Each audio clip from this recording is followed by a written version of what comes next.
afternoon, I'm Raylene Ramsey. This is your afternoon news fix for Wednesday, the 7th of February. Police have begun evacuating people immediately downwind from a large fire in urban Auckland. Almost 24 fire crews are battling the fire at the Onehunga Green Gorilla Waste facility. It started after a pile of wood chips caught fire and has grown to 60 metres by 50 metres in size. Smoke spewing high in the air and can be seen from more than 10 kilometres away. Herald Chief Visuals journalist Ian Purcell is among the watching crowds. Most of the people around are just come for a walk. They've just come to have a look. They're all standing there taking photographs. Some kids have come out of school, so they're all standing there watching. The Prime Minister says he's scrapping the last government's prison reduction target. Chris Luxon is cracking on with his 100-day plan and says the bill giving effect to scrapping the jail target will be introduced later this month.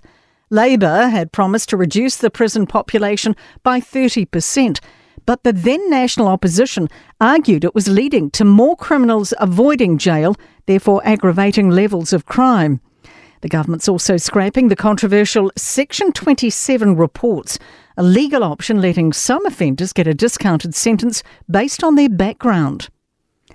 Hunters have found a body in dense bush in the eastern park at Otaki Gorge, south of Levin. It's thought to be Duncan Hill, who was reported missing in October. The death isn't being treated as suspicious.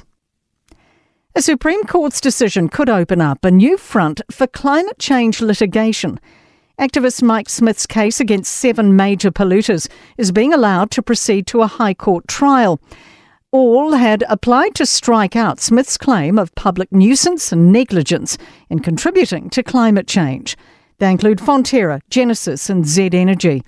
DLA Piper partner Daniel Street says there's been significant interest from overseas legal experts, NGOs and climate activists. So we will see similar cases brought overseas against heavily emitting companies. In the US, a Michigan woman's become the first parent convicted of manslaughter over their child shooting. Ethan Crumbly is serving life in prison for killing 4 classmates in 2021. Today, his mother, Jennifer Crumbly, has been found guilty of negligence in letting her son have a gun and ignoring warning signs of his mental health. He asked his parents for mental health treatment, but it wasn't acted on.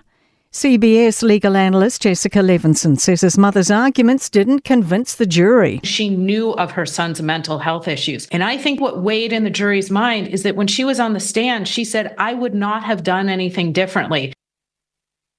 Now to sport headlines, and the football Ferns have won out 3-0 over Tonga at the Oceania Olympic qualifiers in Apia, despite a scoreless second half.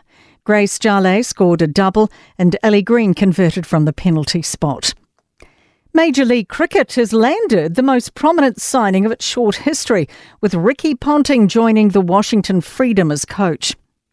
And hooker Harry Grant has followed in the footsteps of Melbourne great Cameron Smith in being named captain of the Storm for the upcoming NRL season. I'm Raylene Ramsey, and that is your latest news fix. We'll be back with the next update tomorrow morning from the Newstalk ZB newsroom.